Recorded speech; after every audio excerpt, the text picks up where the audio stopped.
What's up, everybody? It's the homie Truth Teller, the street reporter, and a lot of people be asking me about things that's going on in Chicago. You know, a lot of people been asking me about GHerbo lately. I guess he said something on Instagram that kind of put the world in a frenzy. He was basically talking about how he suffered from PTSD, you know, how he's been suffering from that shit for a while because he done lost about 50 of his closest friends and loved ones and shit like that. And a lot of people was looking at that shit like, what? 50? That's a lot of people. Yeah, that's how it is out here in Chicago, though, especially when you're one of these young cats involved with, like, crews and cliques and shit like that. The murder rate has been skyrocketing lately, but it's been like that for a while. You know, GHerbo been rapping about a lot of people like Fazo, Kobe, Rock, shit like that. So you could clearly tell that, you know, he done took a lot of losses, kind of like Dirk did.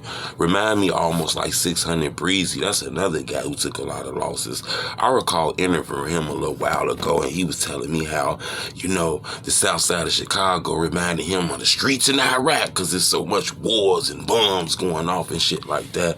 Remember, Breezy suffering from that PTSD shit too. He done got caught in a lot of shit. He done been shot a lot of times. I think Breezy been shot about 5-6 times. He was actually in the area when D-Thing got killed. You know, D-Thing was around Breezy. They were together when that shit happened.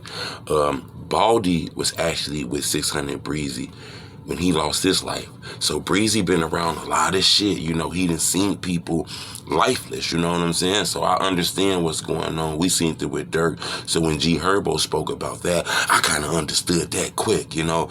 That guy's been going through a lot of shit, man. These streets of Chicago, these motherfuckers like the war, man. This shit like the Gulf War out here, man. These young people killing each other, and then they got the switches now. Like I tell people, back in the day when they shooting and they blinking, blah, blah, blah, blah, they blinking and shit, you'll get hit a couple times and be fucked up and shit. You know, have to go to rehab and fix your body.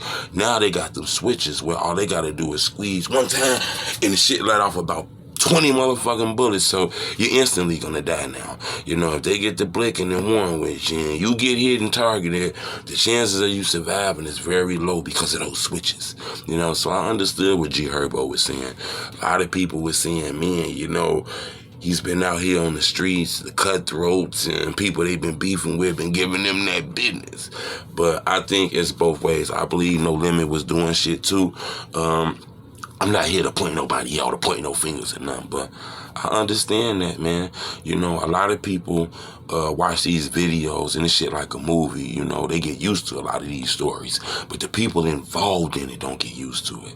You know, losing life ain't never an easy thing, man. So I understand what he mean about that post-traumatic stress syndrome or however the fuck they pronounce it, you know. I'm gonna keep you updated on this, man.